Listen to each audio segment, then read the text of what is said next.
Good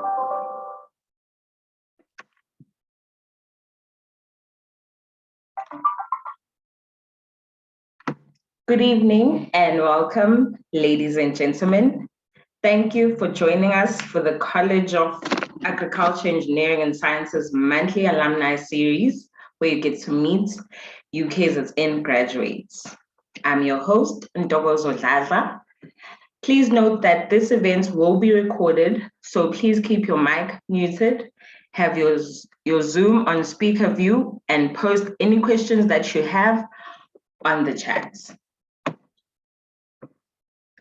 Today, we look at a glass half full, how to embrace rejection and rise above criticism. Dr. Sphumelele Ndlovu is a researcher and entrepreneur at Indabuko Institute in Pretoria. He obtained his PhD in engineering from the University of KwaZulu-Natal in 2018. With a thesis entitled Development of Integrated Model and System to Enable Optimal Efficiency of Heart-Rayo LLR Signal Path.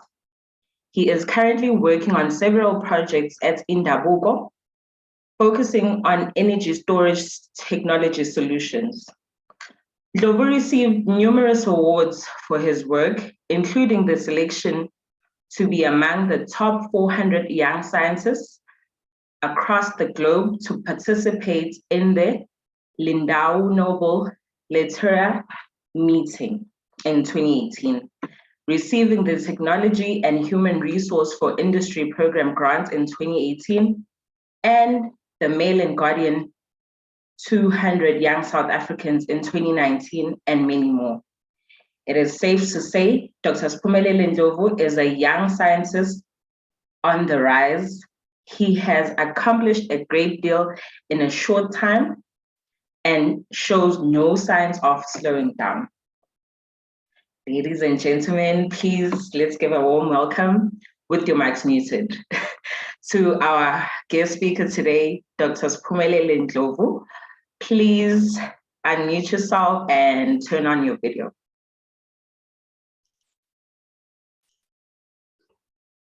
Oh, thank you, Dr. And good evening to everyone. As Ndozi said, I'm Sphumelele Ndlovu. I'm very grateful to be part of this, and thank you for the invite. You're very welcome, Dr. Sphumelele. It's a pleasure to have you. Now, can you just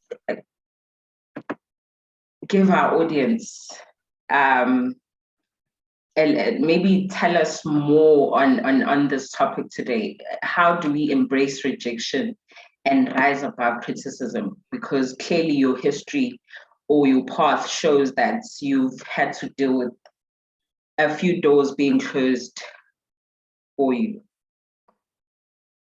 Okay, I don't really have an advice for everyone, but I'm actually sharing my own story, which is something that when I look back, I consider something which is very, how do I put this, encouraging to many people that I've shared the story with. And we've seen people like getting degrees and getting jobs and coming back to say, thank you for sharing your story with us. So basically, I'm not really like an expert in sharing or telling people how to embrace rejection and rise above criticism, but I'm just going to be sharing everything that I went through growing up. So as I've said, I have had a very hard and long journey with my studies. I've learned many things about myself, about the world. And I'm thankful, I'm always thankful for the opportunity that I got to be able to learn and grow as an individual.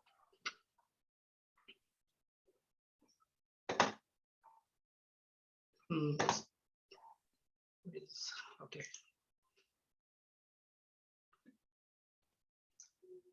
Before I continue, can you confirm to us if you're able to see my presentation? I see the first slide. Okay.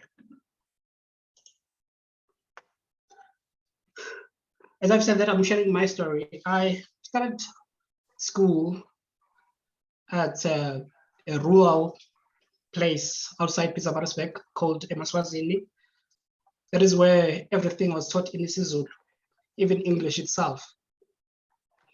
For instance, we had to learn that the past tense of go, went. So, like, we've got many English names that when you listen to like Zulu speaking people, you'll think that those names are Zulu because they are used and they don't exist in the isiZulu vocabulary. Like for instance, imoto, it's when we're talking about a car, which is a motor, and a computer, and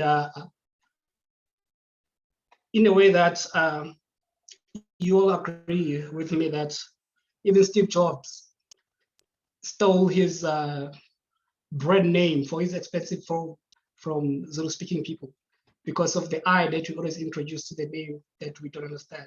iPhone, and then they just tend it to be an iPhone. So there are many challenges that we experienced. Some of them, we only think about them now, that they were actually challenges, because at that time, we never looked at them as challenges, but it was an opportunity to grow, even though at that time we didn't really see it as an opportunity. But I was very fortunate to have a group of friends who were always available to assist, by assisting that when I got to my matric, we lost 24 out of 28 teachers because of a strike, right at the beginning of our matric year. So in that year, that meant that we had to become teachers. So we had to teach each other. So I was good in mathematics at that time. Excuse me. I had to teach my peers. And to those who were good in English, had to sort of like read the book for us, and then they try to summarize it so that we can be able to pass examinations. So growing up in an environment like that, it meant that I didn't really have enough marks to meet the minimum requirements that are needed by the university in order to do a BSc degree. So that is when the Science Foundation, together with the UKZN Foundation and NSFAS, were able to come in to assist me in order for me to get into university. So I attended the classes, which were normally starting from 7:45, and they'll finish at 5:45 in the evening. And at that time, you still have to go and cook because you don't have like much money that you can just use on takeaways or anything like that. So we grew up in that environment, and after completing that Science Foundation program, I then applied to do a BSc degree at the UKZN, where I majored in applied mathematics and physics. And I remember one time when I was busy with the registration, one of the professors, he was a mathematics professor, he saw my transcript, and he was like, just because you met the minimum requirements, it doesn't mean that you will succeed in the BSc stream. So to him, I just looked at him as if you don't know what I've been through. You don't know how I got to be at the university so that I can be able to register for a BSc degree. So I managed to get an average of like about 65, which was a minimum requirement at that time to do a BSc degree. if you've been doing a science foundation program. I remember first semester in the mathematics class, we were about 150. And that number, it went down to about 30 students the following semester. And that I was still part of the 30. It was one of the things that made me realize that I can still do more. I can still become something. So I was doing physics as a second major, and in the physics class we were 20 on that year. And I remember that they organized a party, a celebration for us. So they organized this celebration. We all came in, and we were happy. The school was happy that we broke the record. That about 20 students were registered to do physics on that year. I remember that I even had like some funny moments that happened on that day, where while we were busy eating and everything, and seeing people busy eating, that was the first time I was seeing olives. So I quickly jumped into this bowl that was full of olives with the mentality that it was just grapes. So can you imagine yourself going into that and thinking that it was grapes, and the next thing you're just like chewing olives for the first time. Luckily, I'm able to eat them now, and I enjoy that. So thanks to UKZN. And at that time, I was able to finish my BSc degree, or I thought I was done, up until I didn't get that degree complete on my academic record. When I went to find out, it was I was told that just because I didn't have a matric exemption, I got to university through the Science Foundation program. That meant I was not going to be able to graduate the following year. So with that, I was discouraged to study. I didn't want anything to do with UKZN at that year. I remember I even spoke to the professors there to explain to me what was happening. And everyone told me that there's nothing we can do, because this is it.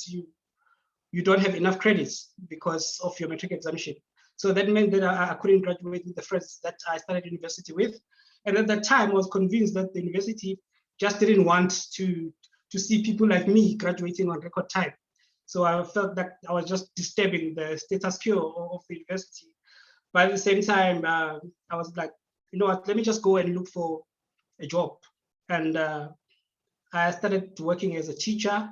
And at the same time, I registered this module that I had to do in order to get these credits. So I managed to complete the degree while working as a teacher. And on the following year, I decided that I am not punishing anyone if I decide not to go back to university. I'm actually punishing myself. So I actually decided that, you know what, let me just go back to university, do an honors degree in physics. And at that time, I didn't even have funding. I remember that I had to speak to Professor Navenchetty to assist me in putting together a proposal to ask for funding, because at that time, I didn't even know how to put together a proposal, because I had been studying with financial aid, and at the same time, I've been doing mathematics and physics. So there was no much of English writing there. So I had now to learn to be able to write and convince someone that whatever I'm doing is going to be beneficial to me, and it's going to be beneficial to everyone, or to the society. So, and at that time, Naven was already seeing potential in me, as he usually says. So we were able to get funding, and with the funding, I was able to do my MSc the following year. which I managed to finish in 11 months, if I'm not mistaken. And at that time, I was also already teaching. I was doing some teaching, helping undergraduate students with physics studies. So I was hired by the same university that I didn't want to do anything with anymore. So I worked there. The students passed. I got about 80% pass rate for that year. And before I graduated from my MSc, I had already gotten a call from Afterpeace Radio Astronomy Observatory, where I was hired to be under their doctoral fellowship. So I was going to be measuring or developing a system that will measure the growing distance between Earth and the Moon by the use of lasers. So looking back and everything that was happening at that time, I was like, all the obstacles that I had been facing, they were actually preparing me for everything that I was exposed to at that time. And there was the project that sort of like allowed me to also travel to see the world, to travel for the first time outside South Africa. So being in that environment and visiting places like USA, being invited to give a talk at NASA. So all those things were sort of like encouraging me, because at that time, I think I had already seen that I mustn't really shy away from challenges. Challenges were actually there as opportunities for me to shine. So I was very happy, and I was very excited and encouraged to do more with whatever I was doing. And going forward, getting back now, where after I had attended the meeting, and in as much as I wanted to say I don't treat obstacles as challenges, but at the same time there will always be challenges that you can't even try to ignore. And I remember that getting back into the country, I had been stopped at the customs, because they thought I'm a Zimbabwean who's wanted for human trafficking and murder. So basically, my passport is a V list, that whenever I travel, I have to do everything manually. I have to get to the airport early and tell them that here's the letter that the minister has written for me that says I'm a V list, I'm not the person that they're looking for, of which I don't understand how come they don't fix that system to be able to allow me to come back into the country. But anyway, each and every time I travel, I have to produce this paper, and they phone South Africa, and sometimes you get there in South Africa, it's 3 a.m. in the morning. They have to keep on trying to phone someone up until I'm allowed to come back into the country, of which it is one of those things that I'm saying that you can try to ignore some of the challenges and just focus on whatever you want to do, but there are things that will always try to disturb you. And but at the same time, I'm still able to travel, even though I have to make sure that I plan my trip to be longer. And on top of that, I was able to say, you know what, I've been studying and doing a PhD, and I've been very fortunate to have the likes of Professor Naven Chetty, people who have been always encouraging me, who saw potential in me. And I thought, actually, I can also learn from them and try to give back to the community. And at that time, immediately after my PhD, I had applied for a research project to start my own laboratory. And that laboratory meant that I had to do it in as a private company. So we're a group of 5 guys who started a project on energy storage solutions. And we applied for funding from the DTI, and we were able to get funding. And from that, we were able to support 4 students 2 of those were registered with UKZN under the School of Chemistry and Physics. And, excuse me, and those students have now graduated, and they graduated with like beautiful marks. And we were very excited to see those. And we're expecting the other 2 to graduate this year. And on top of that, we partnered with institutions who are well recognized. That includes UKZN. So with all the knowledge that we've been taught, we also actually tried to convert it so that we can create environments that allow younger people to do work or to do their science research. So basically, that is what we are doing at Ndabuko, and the project has been funded by excuse me, the project has been funded by the DTI.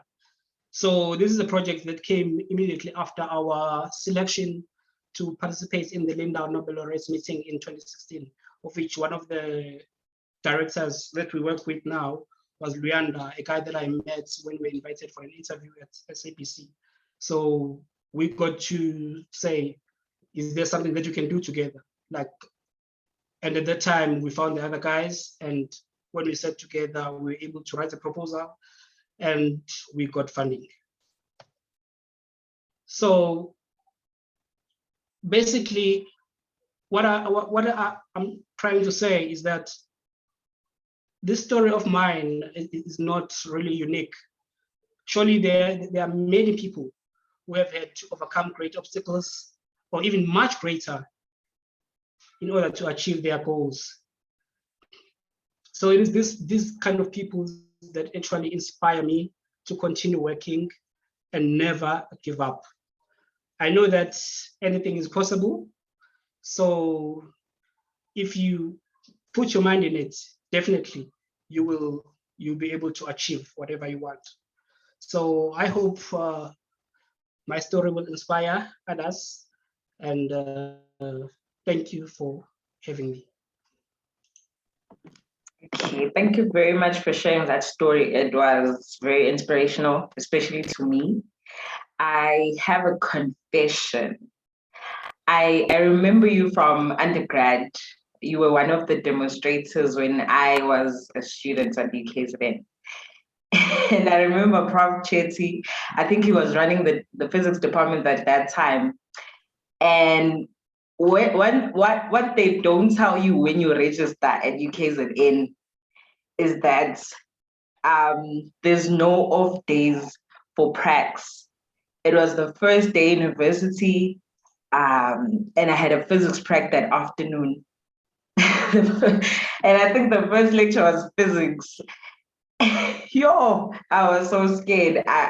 Physics for me, I don't know how you did a PhD in it, but yeah, that wasn't a very pleasant class for me. But like the teachers were very forthcoming with saying, come, there's consultation hours, please go to by hot seats, they used to call it. You don't remember that? For me? I don't remember. Extra tutoring. Sorry, I couldn't hear that you were saying. I'm saying, I remember you from physics. You were one of the demonstrators. Oh, yes. Yes. And my first ever class in university was a physics class. My first prac was physics that very same afternoon. And I don't know how you maintained to study and have it as a major and actually finish your PhD after all the experiences you went through.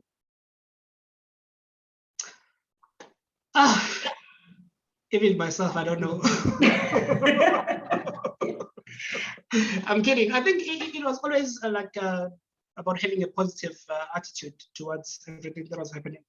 To always try to shy away from negative energies or anything that will sort of affect on what you are focusing on. So it has always been wanting more and trying to shine. Because remember, when we work on like stuff that are challenging, that's when we get an opportunity to shine. So it has always been that mentality.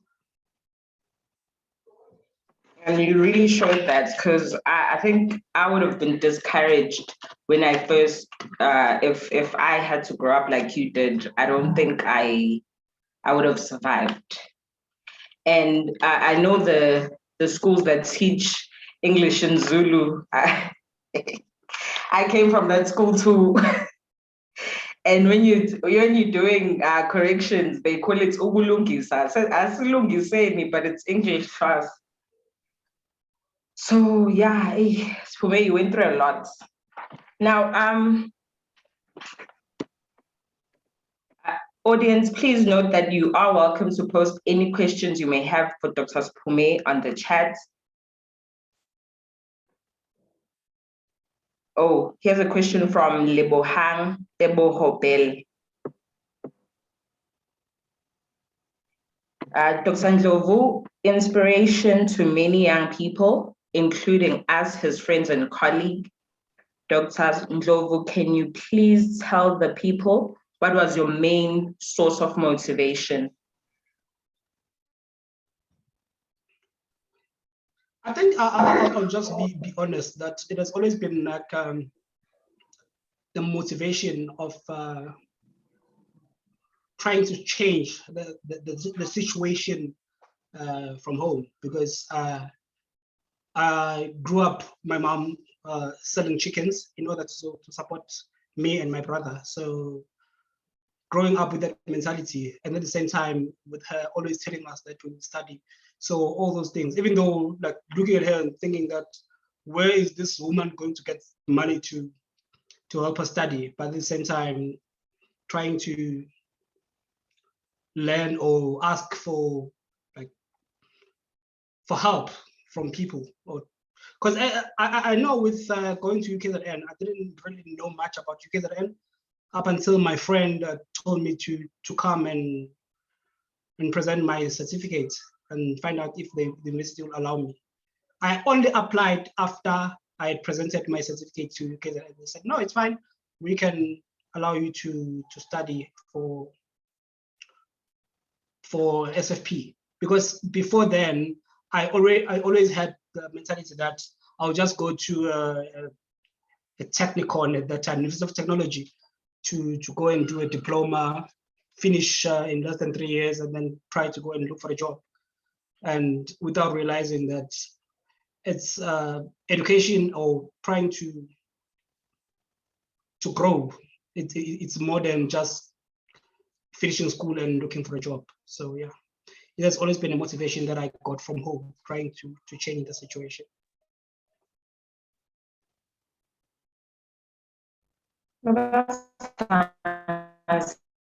And I'm happy that you met someone like Prof. Navenchetti, who was able to tell you that he sees potential in you. You know, sometimes when you come from a certain environment, or when you grow up, or when you face rejection, it's always nice to have someone to tell you that you are worthy.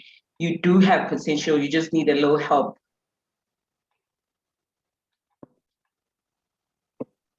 Okay, we're gonna take another question from Albert Modi. Would you say physics was easy for you as an undergrad? Has it got to do with a good math background?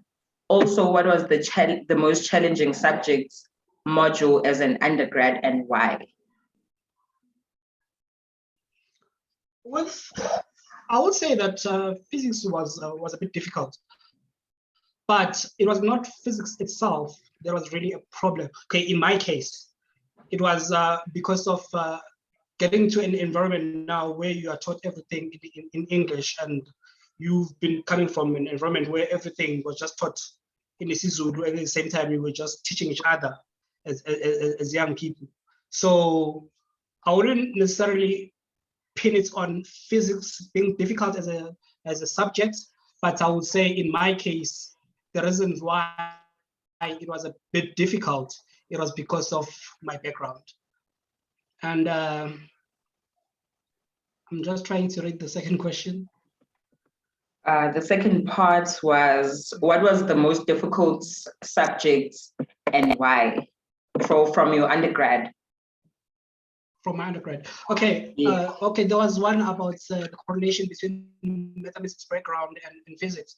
I would say that the understanding your mathematics, it also helps with physics, because if I look back, I say I passed physics because of my maths background. I didn't even understand some of the things that were said there, but I was just doing it, like being able to do calculations. If you see something, and then you can be able to do the calculations.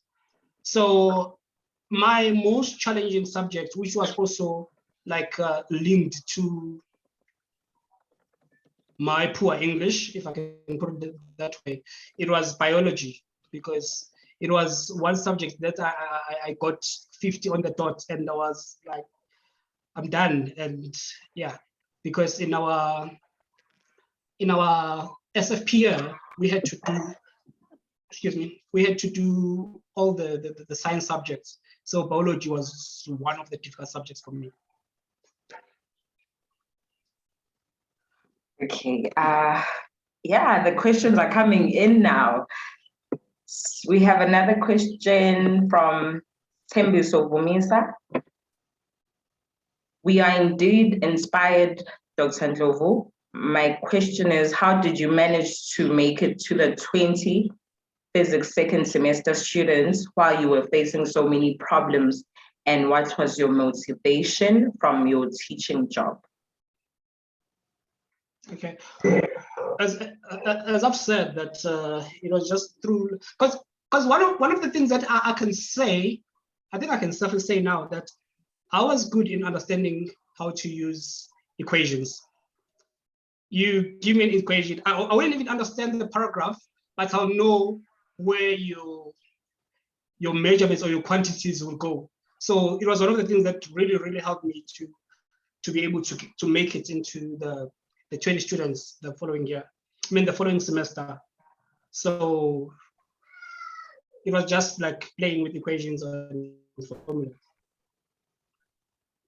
You're so lucky, numbers just was, come easy to you. And the motivation about my teaching job, it was, I looked at the young people and always thought of myself, and always thought of the things that I should have understood earlier, but I couldn't understand them. So one of the things that motivated me was the fact that I was able to like interact with students, and they were able to talk to me. And in that way, I was not only looking to say I was just helping them as a teacher, but I was also learning and trying to also find better ways of explaining things. So basically it was that. Okay, we're going to take a few more questions before we close. So Edith Palani wants to know, having overcame the challenge you have now, what would you tell that younger version of yourself from the rural areas and poor background with regards to following their dream? One of the things that I always say is that I wouldn't have wasted any time at that time. Like I wouldn't have waited to do anything. So for anything that I wanted to do, I would have just jumped into it at that time. Because one of the things that sort of like affected me was sometimes being shy, because I couldn't even like stand up in class and talk in front of a class, because I didn't even know how to present myself in front of a class. So yeah, I would like definitely advise myself to jump into any opportunity, and even if I don't understand what is happening in that opportunity, but I would just learn from there. So yeah, I'll teach myself that. I would have taught myself that. Okay, I think that's something every individual needs to think about. So Luyanda Nodo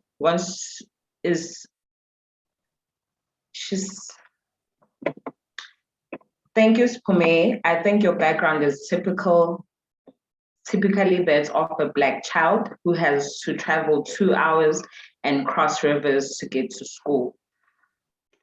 Most have quit when they come across challenges. What makes you stand up after each blow that throws you down? I think you just keep standing up all the way, and I respect you for that. I think there's also a similar question, I think, from before that one. I'll just combine them from Muluko, of which, because I find them to be similar. One of the things with, I would say, the life I chose, because nobody chose it for me. So one of the things that I always experience with the life that I chose is that in many times I'll want to give up. Like I always, this is something that I always like tell my younger brother, that I would go to bed saying that I'm not doing this tomorrow, right? And in that way, at the same time, I'll also try to think of like ways of how to overcome whatever challenge that we're facing at that time. So I've done things that that I've never thought, or that I've never imagined I'll be able to do. And most of the things that I've done are things that I've sort of like achieved during times, or during my difficult times in my life. So if I can safely say that maybe I work better when I'm under a lot of stress, because that's when I try to find solutions.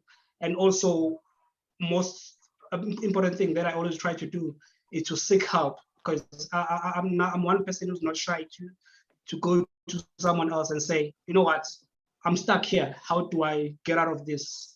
Because you'll be surprised that in many cases, most of the challenges that we face, most people have faced them. So for a number of times, even today, I still feel like I want to quit. And then the next morning I wake up and then try to work on that same thing that I wanted to quit the previous night. Okay, ladies and gentlemen, I've seen a few hands. For the first time, we're going to allow people to come on live and ask Dr. Sphumelele directly. There was a hand up. Albert Modi, you can unmute yourself and show your video.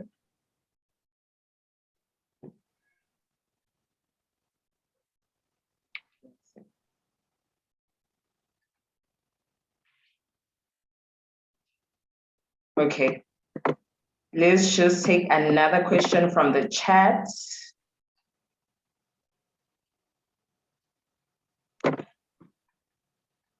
Sphumelele Ndlovu wants to know, in the event that perhaps there are more young scholars in South Africa that are faced with the timeless task of having to overcome their unfavorable circumstances and backgrounds, what kind of outlets would you refer them to help prevent those that may be demotivated to quit school?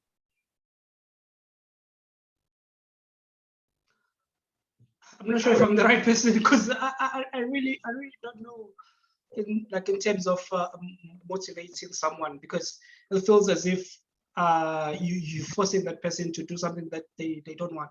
I believe that if you want something, you know that you want it, and you'll do everything in your powers to make sure that you get it. So the motivation should be on the issue itself. So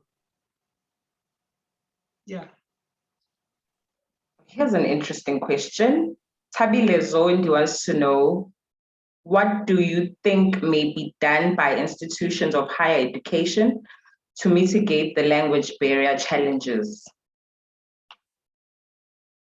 Okay, I think I was still at diversity at that time. I still felt as if, okay, in my case, I still felt it was okay for me to be taught in isiZulu, because I never really looked at it as a disadvantage, but it's something that helped me to grasp the fundamentals of science, or the fundamentals of like mathematics.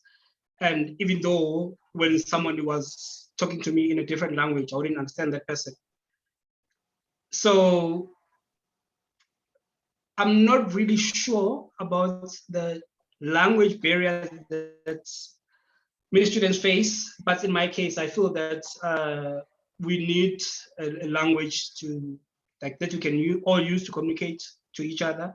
But at the same time, I don't see anything wrong with people learning in their own languages, and then at the same time be able to like share with everyone who don't understand their languages.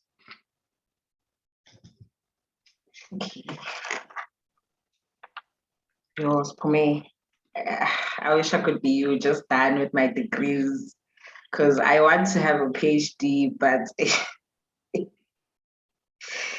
starting is yeah, it's. I've been contemplating it for a few years now. Don't stress, it's doable. Just do it. Sorry? I'm saying just do it. Yeah, maybe after this chat, I'll email my supervisor. We'll see, because I think doctor sounds great in the being called doctor, like Dr. Sphumelele. I'm sure looking back, you hadn't envisioned what your life is right now, and I always treat it as something like getting yourself like a new pair of shoes, or like a new cell phone, that once you have it, it doesn't really matter. All that matters is what you want to do with your life going forward, because like I don't really care about the doctor title or anything. It doesn't mean anything, but all that cares is that what do I do with the knowledge that I've gained from all those years.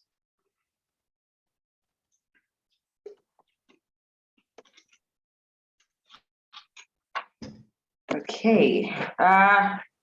Ladies and gentlemen, if you have no more questions, I think Dr. Sphumelele has really showed us how to accept criticism and deal with rejection in his story about his journey from the time he was young to where he is now, having not completed your degree in the time you had thoughts, but then now you're running your own company, which you started, and it was an inspiration from your studies. So I think that's pure.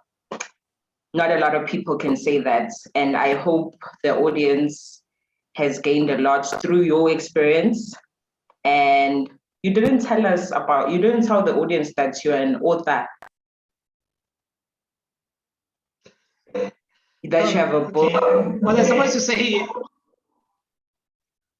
Oh yeah, I was actually that was after I was selected for the Lindau meeting, and I was getting a lot of like interviews and visiting schools and stuff. So that's when I realized that, oh, actually that means that people actually like my story, so they sort of like get inspiration. So since I can be able to share with them, so I thought, why not? So yeah, so it was one of the things that I wrote the book, Aiming for the Stars. And I've been also trying to write this year, because early this year, I'm not sure whether I should be sharing this, but early this year I was diagnosed with COVID, spent about 3 weeks in the ICU, and I thought that it was just it.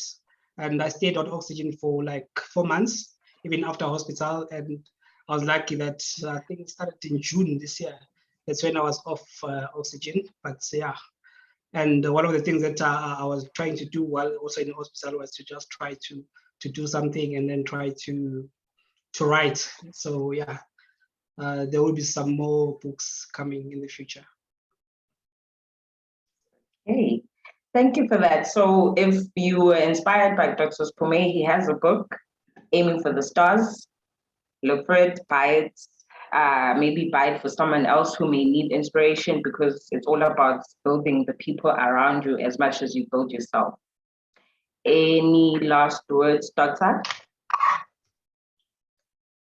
Don't really have much to say, but all I can say is that let's just be ourselves, and at the same time, let's try to remember that the world has so many challenges and it needs us to come up with solutions. So thank you. Thank you. Okay, this is a comment, it's not a question. I'm just going to read it out because they basically praising you. Sembi Sogomisa says, thank you, Dr. Ndlovu. Bathol phezulu ngobulphansi olwabafokazana gatsheni. That's it. Okay. Thank you, Sandy. Okay, thank you so much, ladies and gentlemen, for joining us. This is the last show for the year. We will meet again next year and we'll announce the dates. We'll send out the link to everyone. And because this was recorded, you will be sent a link of the recording either tomorrow or this evening. Okay, thank you. Thank you very much. Enjoy your evening, ladies and gentlemen, and thank you once again, Sphumelele, for joining us. Okay, thank you all for having me. Thank you.